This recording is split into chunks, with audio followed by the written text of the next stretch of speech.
Hello' guys, how are you? পুনৰ নতুন এটা ভিডিঅ' লৈ আহিলোঁ আপোনালোকৰ মাজত। এয়া দেখি পাইছে, মই ফাৰ্ষ্ট ব্লগ ইয়াতে বনাইছিলোঁ।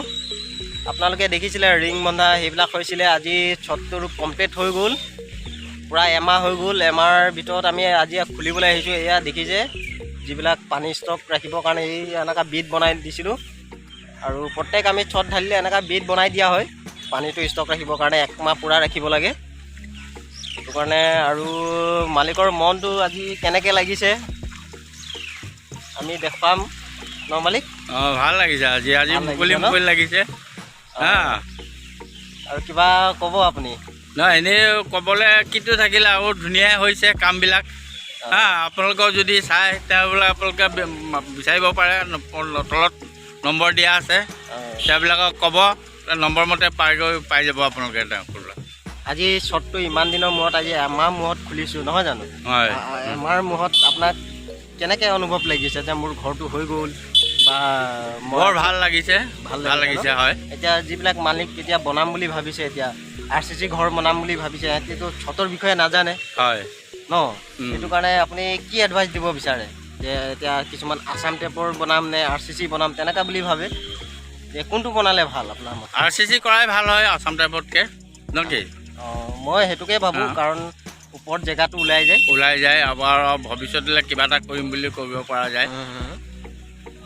এয়া শুনিলে আমাৰ খুৰাদেউৰ কথাবিলাক। আৰু যিবিলাক মালিকে এতিয়া ভাবি আছে নাই আছাম টেপৰ বনাম ভাল হ'ব নে RCC বনাম ভাল হ'ব তেনেকুৱা বুলি ভাবে, এতিয়া মোৰ ভিডিঅ'ত চাব RCC ভাল নে আছাম টেপৰ ভাল। সেইকাৰণে মই ভাবোঁ আছাম টেপতকৈ RCCয়ে ভাল। অলপ খৰচা হয়, কিন্তু তলৰ মাটিডোখৰ জেগাটো ওপৰত পাই যাব আৰামকৈ, আৰু সিমান এটা খৰচা নহয়। আপোনালোকে চেষ্টা কৰিম বুলি ক'লে, যিবিলাক মালিক চেষ্টা কৰিলে আৰামকৈ হৈ যায় যিকোনো কাম। ধৈৰ্য ৰাখিলে নিশ্চয় এদিন সফলতা হয় বুলি কয় যে, সেই তেনেকুৱা আৰু আজি আমি চাটাৰিং খুলিম ইয়াত। আমাৰ এইটো দেবৰাপৰা নকচাৰী চাৰিআলি বুলি কয়। এয়া দেখিছে আমাৰ আজি পানী বান্ধকেইটা খোলা হৈছে। সেইকেইটা বিট খুলি দিছোঁ। এতিয়া খুলি মেলি এইটো শুকাই যাব। শুকাৰ পিছত আমি ছটটো খুলিম। আৰু বহুতেই কণ্ট্ৰেক্টাৰ আছে দেই, তেনেকুৱা কণ্ট্ৰেক্টাৰক মানে কৈছোঁ। কিছুমান কণ্ট্ৰেক্টাৰ এনেকুৱা আছে যে একমাহ নহয় আৰু 20 দিন 18 দিন তেনেকুৱা হয়, ছটটো খুলি দে বুলি কয়, একো নহয় বুলি কয়। তেনেকুৱা নিদিব, কাৰণ ইহঁতৰ কামটো লাগি থাকে কাৰণে বস্তুবিলাক দিবৰ কাৰণে সিহঁতি সোনকালে খুলি দিয়ে, একো নহয় বুলি কয়। কিন্তু ইঞ্জিনিয়াৰ মতে সেইটো নহয়, 28 দিন বা এমাহ ৰাখিব লাগে। এইটো আপোনালোকক কৈ দিছোঁ আজি। যিবিলাক কণ্ট্ৰেক্টাৰ হওক বা যিবিলাক ঠিকাদাৰ হয় সিহঁতি কয়, সেইবিলাক কথা নুশুনিব। আপোনালোকে পূৰা 28 দিন ৰাখিব। 28 দিন পানীটো খুৱাবই লাগে ইঞ্জিনিয়াৰৰ মতে।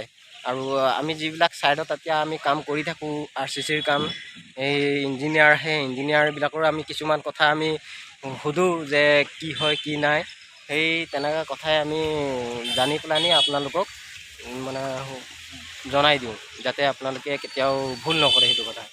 আৰু বহুতে মানুহ ভাবে নাই বোলে হৈ গ'ল বোলে খুলি দিয়া বোলে, একো নহয় বোলে, তেনেকুৱা বহুত বেকগ্ৰাউণ্ডত কোৱা মানুহ বহুত ওলাই যায়। সেইটো নকৰিব আপোনালোকে কেতিয়াও। আৰু আপোনালোকক দেখাম আৰু নেক্সট ভিডিঅ'ত কি হয় কি নাই। আপোনালোকে চাই থাকিব, ফ'ল' কৰিব। মোৰ ভিডিঅ'বিলাক পচন্দ পালে ছাবস্ক্ৰাইব কৰি দিব। বাই, ইমানেই আছিলে ভিডিঅ'টো।